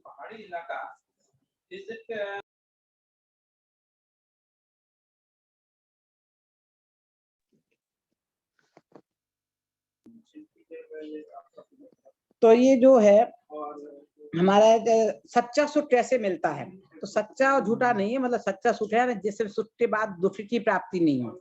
अब मैंने खाना खाया, मुझे बहुत अच्छी लगे, मैंने गुलाब जामुन खाए, मुझे बहुत पसंद आए। अब मान लीजिए मुझे डायबिटीज की बीमारी है, तो ज्यादा खा ली तो मेरे को तकलीफ शुरू हो गई। अच्छा, मेरे को चाट पसंद है और चाट खा ली तो गला खराब हो गया, तो फिर तकलीफ हो गई। तो वो जो जिसमें हमें सुख की फीलिंग, खाने में अच्छा लगा तो उसमें हमने सुख की फीलिंग की, फिर तकलीफ हुई तो दुख की फीलिंग की, तो वो सच्चा सुख नहीं है।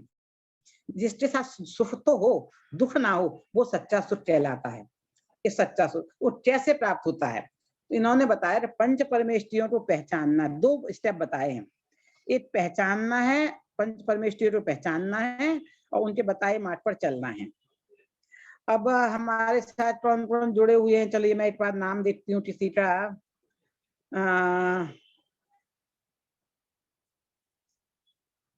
अनु जैन जी, हाँ अनु जैन जी, मैं आपके घर आना चाहती हूँ, है तो, और मैं अभी 5 मिनट निकल के 10 मिनट में आपके घर पहुंचती हूँ, और चाय नाश्ता मैं आपके साथ ही करूंगी। हाँ जी, आप तैयारी कर रही हो, मैं आपके घर 5 मिनट में पहुंच सकती हूँ क्या? नहीं पहुंच सकती है मैं। क्यों नहीं पहुंच सकती? मैं बैंगलोर में रहती हूँ, आप बॉम्बे में रहते हैं, आपको टिकट लेना पड़ेगा, फ्लाइट का रिजर्वेशन कराना पड़ेगा, उसके बाद ही आप मेरे से रास्ता पूछेंगे, उसके बाद मेरे घर आप आ सकते हैं। बहुत बढ़िया। तो अब चूंकि देखो मुझे पता नहीं था ना, मैंने इन्हें पहचाना नहीं था, तो मैंने चलिए, अब जो बॉम्बे में रहते, मैं भी बॉम्बे में रहती हूँ, तो बॉम्बे में तो मान लीजिए वो दहीसर में ही रहते हैं, मैं दहीसर में रहती हूँ, तो उनके घर तो 5 मिनट में पहुंच सकती हूँ। फिर भी मैम आपको उनका एड्रेस पूछना होगा, आपको अपने घर से निकलेंगी, आप उनके घर जाएंगी तो 5 मिनट में आप नहीं पहुंच पाएंगे। हाँ, क्यों नहीं पहुंच सकती? तो क्योंकि मैंने उन्हें जाना नहीं है, पहचाना नहीं है, तो वो कहाँ रहते हैं क्या है, पहले मुझे जानना पड़ेगा, फिर मुझे उन्हें उनके घर पहुंचने के लिए पहचानना पड़ेगा, और फिर मैं अच्छा मैंने जान लिया, पहचान लिया, फिर पहुंच जाऊंगी। समय जितना घर दूर है उस हिसाब से उतना समय लगेगा, आप ट्रेन पकड़ेंगी या आप टैक्सी पकड़ेंगी, तो उस हिसाब से आपको आने मुझे उस रास्ते पे चलना भी पड़ेगा। मैंने आपको जान लिया कि आप ये हो, मैंने पहचान लिया कि आप, मैंने वीडियो कॉल कर दो, पहचान लिया, पर मैं यहाँ बैठे बैठे आपके यहाँ पहुंचना चाहती हूँ, नो वो नहीं पहुंच सकती, नहीं पहुंच सकते, क्योंकि मुझे उस पर चलना पड़ेगा। तो ऐसे पंच परमेष्ठी को हमें जानना है, एक नॉलेज लेना है, जो नॉलेज हम ले रहे हैं, ज्ञान करना है, जानना में, पहचानना है माने श्रद्धा भी करनी है, हाँ ये वही है, दूसरे नहीं है, और फिर जान कर पहचान उस पर चलना है। माने हमें जानेंगे नहीं, पहचानेंगे नहीं, तो हमें सच्चा सुख मिलेगा नहीं। मात्र जान लेंगे, पहचान लेंगे, उस रास्ते पे चलेंगे नहीं, तो सच्चा सुख मिलेगा नहीं। तो फिर यहाँ 3 स्टेप आ रहे, जानना पहचानना एक स्टेप समझ लो, और दूसरा चलना। तो पहले जानना है, पहचानना है, फिर उस पर चलना है। तो स्वरूप जानेंगे नहीं तो गलत मार्ग पे चले जाएंगे, और पहचानेंगे नहीं तो रास्ते पर गंतव्य पर ही नहीं पहुंचेंगे। तो हमें दोनों चीजें जानना जरूरी है, चलना भी, चलेंगे नहीं तो गंतव्य पे नहीं पहुंचेंगे, जानेंगे पहचानेंगे नहीं तो गलत रास्ते पे बढ़ जाएंगे। तो दोनों स्थितियों में हम सही जगह नहीं पहुंच सकते हैं। तो इसलिए हमें पंच परमेष्ठी का स्वरूप जानना है, पहचानना है, और उनके बताए हुए रास्ते पर चलना है, तो सच्चा सुख प्राप्त होगा। क्लियर? अब दूसरी बात, ये महामंत्र क्यों है? देखो हम और सब बोलते हैं मंत्र, वो बोलते हैं नमोकार महामंत्र, नमोकार महामंत्र इसलिए है, इसकी 3 विशेषताएं हैं। इसमें किसी व्यक्ति विशेष को नमस्कार नहीं किया है, महावीर को, आदिनाथ को। इसमें गुणों को पूजा गया है, व्यक्ति विशेष को नहीं है। पद को नमस्कार किया गया है, जो उस पद को प्राप्त होने करेंगे, वो आदिनाथ हो, महावीर हो, उनसे कोई व्यक्ति विशेष से लेना देना नहीं है। हमने आमंत्रण दिया है अमेरिका के राष्ट्रपति को, तो अब इलेक्शन होकर बदल गए दूसरे, अभी इलेक्शन होने बाकी थे, हमने आमंत्रण दिया था पूर्व राष्ट्रपति को, और वो बदल के दूसरे आ रहे, तो हमें क्या अंतर पड़ता है? हमने कोई बुश को या क्लिंटन को या किसी व्यक्ति विशेष को नहीं दिया था, हमने अमेरिका के राष्ट्रपति बात कर दिया था। जो राष्ट्रपति बनेगा वो हमारे यहाँ आ जाएगा, ऐसा। तो नमोकार मंत्र व्यक्ति विशेष को नमस्कार नहीं है, इसलिए एक महामंत्र है। दूसरे से कोई डिमांड नहीं की रही है, मांग नहीं की रही है। कैसे? हे भगवान मुझे बच्चे दे दो, धन संपत्ति दे दो, सिर्फ सामान्य तौर पर उन्हें नमस्कार किया गया है, बिना डिमांड के। तीसरे, जितने भी पूज्य पुरुष हैं सब इसमें समाहित हैं, अरहंत सिद्ध, पंच परमेष्ठी, अरहंत सिद्ध, आचार्य, उपाध्याय, साधु, सब इसमें आ रहे हैं, कोई इसमें छूटा नहीं है। तो कहने इसमें महावीर तो नहीं आए, इसमें आचार्य शांतिनाथ तो तीर्थंकर नहीं आए, बोले आ गए ना, अरहंत में सब आ गए, सिद्ध में सब आ गए, सब सिद्ध बन रहे हैं ना। तो हमने पद को नमस्कार किया तो उसमें सब आ रहे हैं, जितने गुरु है वो भी आ रहे हैं, जितने देव हैं वो सब आ रहे हैं, इसलिए ये महामंत्र है। अब आपके जो पुस्तक है उसमें से क्वेश्चन पढ़ लीजिए, 8 क्वेश्चन पढ़िए और 8 दिन जवाब देगा, तो सारे क्वेश्चन हमारे क्लियर हो गए, कोई बचा तो नहीं है।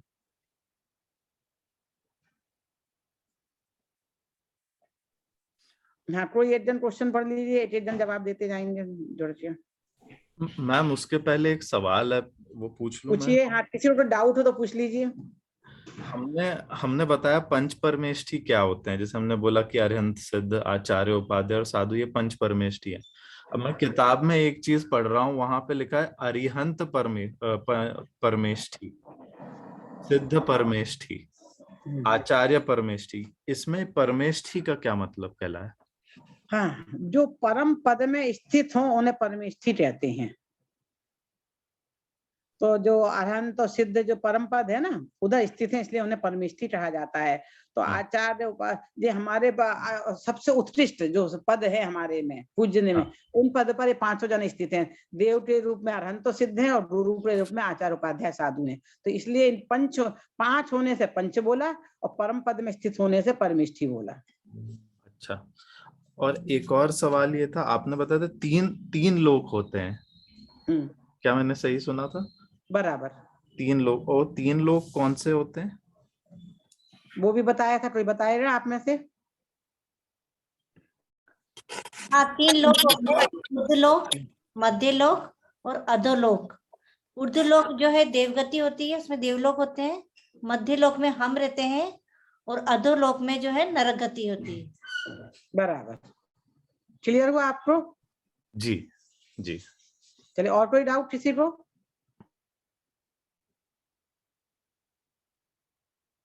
नहीं है डाउट? फिर तो नीचे जो क्वेश्चन है पुस्तक में वो पढ़ लीजिए। मैंने सोचती सबके जवाब आ रहे होंगे, कुछ छूटा होगा तो जवाब दे दूंगी। किसके पास पुस्तक है, कौन पढ़ना चाहेगा नए पर्सन में अपना इंट्रोडक्शन देते हुए?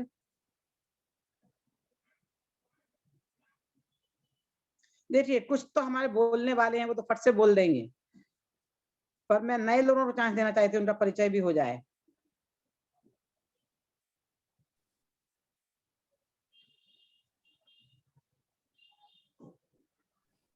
प्रिया गांधी जी बोलना चाहते हैं शायद। जरूर। जय जिनेंद्र। दीदी, प्रिया गांधी बोरीवली से मैं प्रश्न पढ़ूंगी। प्रश्न 1, नमोकार मंत्र शुद्ध बोलिए। हाँ, इसे छोड़ दे, ड्रॉप कर देते हैं। दूसरा ये हमने क्लियर कर लिया है। प्रश्न 2, इस मंत्र में किसको नमस्कार किया गया है? हाँ, तो इसमें से कौन जवाब देना चाहेगा? हैंड रेज करें। जस्ट जो उन्होंने अभी पूछा था वही है आंसर। चेरी तो ज्वाइन है, चेरी बताना चाहेंगे?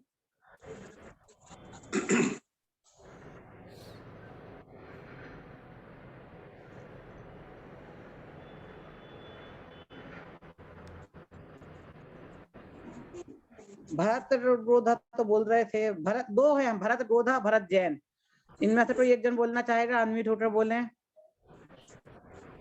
जय Jinendra, Bharat, I'm from I'm like in Los Angeles, California और अमेरिका, तो अभी हमारे यहाँ रात हुई है, बट और मैं काम से सॉफ्टवेयर इंजीनियर हूँ और उम्र 46 साल। तो इस नमोकार मंत्र में हमने किसको नमस्कार किया है? इसके अंदर हमने अरिहंतों को, सिद्धों को, आचार्यों को, उपाध्यायों को और साधुओं को नमस्कार किया है। बहुत बढ़िया। इसको एक शब्द में बोले तो क्या बोलेंगे? पंच परमेष्ठी। बस, यस, पंच परमेष्ठी। तो पंच परमेष्ठी को नमस्कार किया है, विस्तार से ये हो गया आपका आंसर। बहुत बढ़िया। आपको समझ में आ रहा है? लैंग्वेज का प्रॉब्लम तो नहीं हो रहा है? नहीं, बिल्कुल नहीं, बिल्कुल प्रॉब्लम नहीं है। या हिंदी के लिए हिंदी ज्वाइन करिए, हिंदी में ही ज्वाइन करना था तो। अच्छा, ठीक है, बहुत बढ़िया। आपसे मिलकर खुशी हुई। जिनको भी हिंदी में मेरे शुद्ध हिंदी रहती है, किसी को कुछ प्रॉब्लम आए तो उसका इंग्लिश शब्द जहां तक मैं समझूंगी बता देंगी, तो हमारे में आप है, आप ट्रांसलेट कर देना, हिंदी समझते हो तो। ठीक है ना, हम आपके सहयोग लेंगे जरूर। चलिए, अच्छा रहा। तो अब सेकंड क्वेश्चन। 3, इस मंत्र के स्मरण से क्या लाभ है?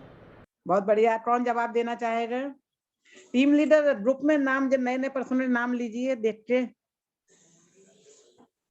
मैं बोलूं? हाँ बोलिए, नए पर्सन बोलिए। हाँ बिल्कुल, इंट्रोडक्शन देते हुए। जय जिनेंद्र, मैं अक्षर जैन मुंबई से। इस मंत्र को स्मरण करने से, मतलब ये पंच नमस्कार मंत्र पढ़ने से सभी पापों का नाश हो जाता है और ये मोह राग द्वेष का अभाव करता है और सम्यक ज्ञान प्राप्त करवाता है। बहुत बढ़िया। एक में बनाती है जो इसमें नहीं लिखा है, सब पापों का नाश किस प्रकार होता है, जबकि हम हमारे पाप उदय में आते रहते, हम बोलते भी हैं। क्या अपेक्षा है उसकी सब पापों के नाश की? नमोकार पढ़ते समय कोई भी हम बुरे भाव नहीं होते, तो उस समय के तत्कालीन पाप नहीं होते, तो वैसे सब पाप नाश हो जाते हैं। बहुत बढ़िया। चलिए नेक्स्ट क्वेश्चन। प्रश्न 4, पंच परमेष्ठियों के नाम बताइए।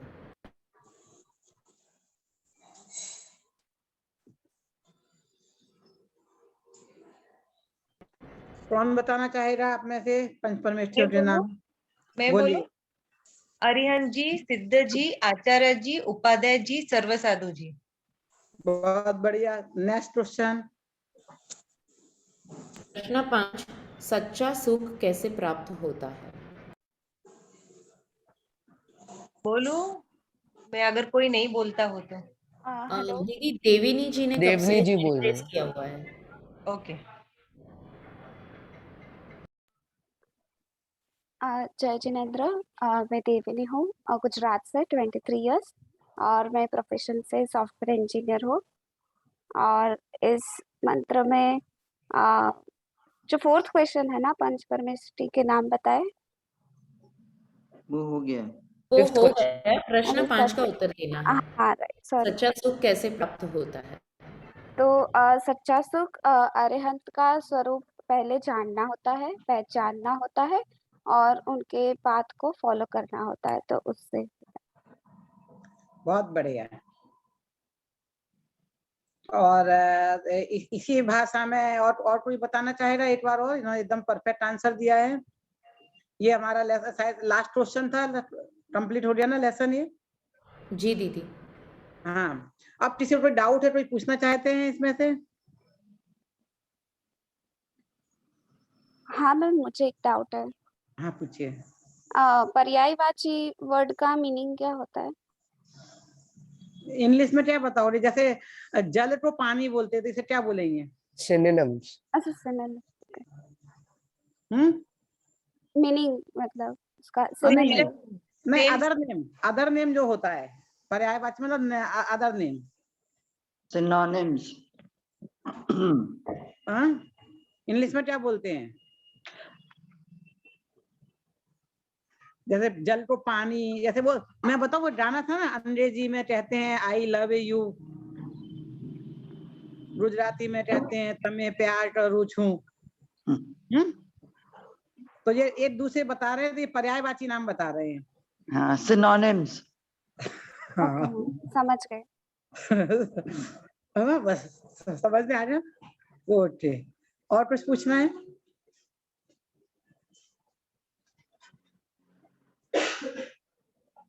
नहीं है डाउट? देखिए हमारा 8 लेसन कंप्लीट हुआ है। आज की क्लास के लिए मैं सोचती इतना पर्याप्त है। नेक्स्ट क्लास में हम थोड़े ज्यादा आगे बढ़ेंगे। यदि आप लोग थोड़ा सा नमोकार मंत्र का और दूसरा तीसरा लेसन पढ़ के आए तो अच्छा, 4 मंडल पाठ का और तीर्थन का भगवान एकदम सरल पाठ है बच्चों के हिसाब से, और डाउट भी लिखते आएंगे। और रीडिंग करना चाहे इस लेसन की पूरी तो हम रीडिंग भी कर सकते हैं, पर मेरे को आवश्यकता नहीं लगती है। पहली क्लास से करना हो, कोई शब्द विशिष्ट अर्थ नहीं आ रहा तो हम कर सकते हैं रीडिंग अभी। तो एक जन कोई जिनको हिंदी में पढ़ने में परेशानी होती हो और कोई मीनिंग पूछने हो, वो पूछना चाहते पूछ लें, और जो अच्छे से हिंदी पढ़ सकते हैं वो रीडिंग कर दें। पूरा लेसन हमारा कंप्लीट हो जाएगा। उसके बाद हम इंट्रोडक्शन का सेशन रखेंगे, जिनका इंट्रोडक्शन नहीं हुआ है उनका। मैडम अगर कोई ना करना चाहे तो मैं रीड कर देता हूँ। हाँ, कोई हैंड रेज करेगा रीडिंग के लिए जिन्होंने अभी तक नहीं बोला उनमें से? इंट्रोडक्शन देते हुए रीडिंग कर दें। मैं करूं? हाँ, आंचल मंडा। जय जिनेन्द्र, मेरा नाम आंचल मंडा है। मैं प्रोफेशन से CA हूँ, चार्टर्ड अकाउंटेंट, मुंबई में जॉब करती हूँ। I am 26। मैं रीड कर लेती हूँ पूरा चैप्टर। नमो अरहंताणम, नमो सिद्धाणम, नमो आर्याणम, नमो उवज्जायणम, नमो लोये सव साउणम। लोक में सब अरहंतों को नमस्कार हो, सब सिद्धों को नमस्कार हो, सब आचार्यों को नमस्कार हो, सब उपाध्यायों को नमस्कार हो और सब साधुओं को नमस्कार हो। ऐसो पंच नमो यारो, सव पाव पणासनो, मंगलाणम च सवे सिंह परमम होई मंगलम। यह पंच नमस्कार मंत्र सब पापों का नाश करने वाला है तथा सब मंगलों में पहला मंगल है। यह मंत्र मोह राग द्वेष का अभाव करने वाला और सम्यक ज्ञान प्राप्त करवाने वाला है। अरिहंत, सिद्ध, आचार्य, उपाध्याय और साधु ये पांचों परमेष्टि कहलाते हैं। जो जीव इन पांचों परमेष्टियों को पहचान कर उनके बताए हुए मार्ग पर चलता है उसे सच्चा सुख प्राप्त होता है। जय जिनेन्द्र। बहुत बढ़िया जिनेन्द्र जी। इन्होंने किसी को डाउट है, कुछ पूछना है, किसी शब्द का मीनिंग या किसी का भाव, सबको क्लियर हो गया? नेक्स्ट क्लास में ये तो नहीं आना चाहिए, मुझे समझ में नहीं आया था। नेक्स्ट क्लास में मैं क्वेश्चन पूछूंगी सबसे। मैम एक सवाल है। हाँ, हमने कहा कि ये सभी मंगलों में पहला मंगल है, इसका असली में क्या अर्थ हुआ? मतलब दुनिया में जितनी मंगल वाली चीजें हैं, जिनसे मंगल का अर्थ क्या होता है एग्जैक्टली, वो अगला लेसन है ना, चत्तारि मंगलम, 4 मंगल पाठ है। अच्छा। इसी के लिए है, और मंगल का अर्थ है सब उसमें ही समझाएंगे, इसलिए मैंने ज्यादा डिटेल यहाँ नहीं ली है। पर दुनिया में जिनसे हमारा हित हो सकता है बढ़िया चीजें, उनमें से पहला मंगल सबसे अपना होता है गुड बेटर बेस्ट। तो बेस्ट मंगल कौन सा? बेस्ट के अर्थ में यह पहला मंगल है, उत्कृष्ट है। ठीक है, बाकी मंगल किसे कहते हैं, कौन मंगल है, ये सारे हमारे नेक्स्ट लेसन की है। और टाइम तो है हमारे पास, मैं आज नहीं लेना चाहती ताकि आपको भारी नहीं पड़े। और मैम महिमा मतलब गुणगान होता है? हाँ बराबर जी, ओके। जिससे हम उनके और लगे कि हमें इससे हमें क्या लाभ मिलता है, क्या वो होती है, क्या इंटरेस्ट है हमारा। ठीक है जी, चलिए। आप सब लोग मुझे जानते होंगे, मैं अपना इंट्रोडक्शन सबसे पहले देती हूँ। जिनका नहीं हुआ है उनका हम ले लेते हैं, क्योंकि मैं सबसे पहले नॉलेज देने में भरोसा रखती हूँ कि हम आज के दिन आप कुछ सीख लें। टाइम मिला तो हमने इंट्रोडक्शन ले लें, और इंट्रोडक्शन के साथ साथ हमने वो कर लिया, तो आज के दिन में हमने एक लेसन पढ़ लिया तो मेरे को सेटिस्फेक्शन मिल जाती है, कुछ आपको ज्ञान मिला है। और जो जिनको आता था उन्हें वो हमें 5 पॉइंट बताएंगे, इसके बाद तो अच्छा रहेगा कि हमें इससे 4 चीजें 5 चीजें नहीं मिली, कोई 5 पॉइंट 2 पॉइंट 1 पॉइंट सब बता दें तो अच्छा है। अपना इंट्रोडक्शन दें बाकी लोग, और बता के आज मैंने ये सीखा, क्या चीज आपको सीखने को मिली, 1-2 पॉइंट जो बता सकते हो जो उन्हें और नई बात ख्याल में आई। इस तरह से हम इंट्रोडक्शन का शुरू करेंगे। मैं डॉक्टर सुधा प्रभा टड़ैया, MA PhD हूँ। जैन दर्शन के ऊपर मेरे PhD की है, और जैन दर्शन के ऊपर मेरी 50 बुक पब्लिश्ड हैं, जिसमें बच्चा जब से बोलना शुरू करता है, हाँ ना बोलना शुरू करे, तब से उसे हम पढ़ा सकते हैं। 2-2.5 साल का, 9 महीने का, 10 महीने का, और लेटे 80 साल तक रहना, जब तक जीवित रहता है। तो हर व्यक्ति जो उसकी भाषा में, बच्चों को बच्चों की भाषा में, बड़ों को बड़ों की भाषा में। तो जैन दर्शन की स्टार्टिंग से लेकर एडवांस नॉलेज तक की सारी पुस्तकें मैंने लिखी हैं। और वर्तमान में जब जब आप लोगों को जैसी नीड और आवश्यकता होती है वैसी लिखती रहती हूँ। तो परमाणु ऑनर्स के विद्यार्थियों को जहाँ जहाँ आवश्यकता है तो उनके उद्देश्य से भी कुछ पुस्तकें लिखी गई हैं जो आपके पोर्शन में है। मैंने जो परमाणु प्रवेशिका भाग 1 वो मैं आपको ऑनलाइन उपलब्ध करा दूंगी, और उसमें एकदम बेसिक नॉलेज के क्वेश्चन आंसर दिए हैं। जो प्रश्न आपके मन में उठ रहे हैं, तो जब हम पढ़ाते थे तो उन छात्रों के मन में भी उठते थे, उन क्वेश्चन को लिपिबद्ध करके उसमें एक व्यवस्थित ढंग से डाला है। तो वो ऑनलाइन डाल दूंगी, तो आप उन्हें पढ़ते आएंगे तो उनमें उनके सवालों के जवाब आपको मिल जाएंगे। तो इस तरह से परमाणु प्रवेशिका भाग 1, 2, 3, 4 पुस्तकें हैं जो आपके मन में उठने वाली शंकाओं के समाधान स्वरूप हैं और प्रश्नोत्तर रूप में हैं। और अभी ऑनलाइन ही उपलब्ध है, और 8-10 दिन में अभी प्रेस में रही हैं, तो फिर आपको जब तक पुस्तकें मिलेंगी तब उसमें आ जाएंगी। तो आप जो डालो तो उसमें डाल भी देना। वैसे मैंने बोल भी रखा है। मैं बॉम्बे में रहती हूँ और पढ़ना पढ़ाना मेरा रुचि भी है, इंटरेस्ट भी है, और यही काम करती हूँ। और मैं 63 ईयर्स ओल्ड हूँ। और कुछ जानना चाहें तो मैं बता देती हूँ।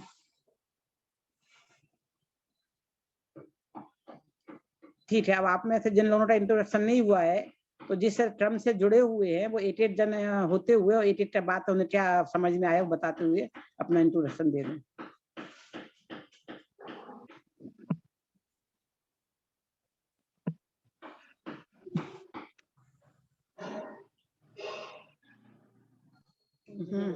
आप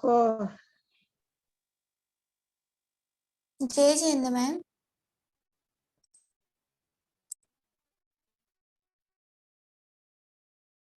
बोलिए बोलिए। मैम ये कोर्स बच्चे भी कर सकते हैं क्या? ये कोर्स मैं भी कर सकती हूँ ना, मैं 19 ईयर्स की हूँ, तो क्या मैं कर सकती हूँ ये कोर्स? आप कौन है? श्रुति जैनु मैम, नंदुरबार महाराष्ट्र से। हाँ, कितने साल की हैं? 19 ईयर्स की हूँ मैम। हैं? 19 ईयर्स की हूँ, 19। हाँ, तो कर सकते हैं, उसमें क्या इशू है? कुछ इशू नहीं है। Okay ma'am. आपको क्यों लग रहा है कि नहीं कर सकती हैं? सब बड़े बड़े ही है इसलिए। नहीं नहीं नहीं, हमारा तो 12 ईयर्स से जो समझ सकते हैं, ऐसे बीच बीच कोई क्लास में 12 ईयर्स से लेके सबके हैं। तो 12 ईयर्स से नीचे टीनेजर्स से कोई भी कर सकते हैं, 12 वर्सेस 13 के, जो उनको समझ में आता है, तो कुछ इशू नहीं है। Okay ma'am. बीचों दूसरे सबके साथ उनकी बेटियां भी हैं, तो वो भी सब कम उम्र की है ना। जो एक तो 10 ईयर्स की भी थी, पर उसे समझ में आ रहा था, तो मैंने कुछ नहीं किया, इसलिए कुछ इशू नहीं है। आप अपना इंट्रोडक्शन दीजिए, क्या पढ़ रहे हैं बताइए।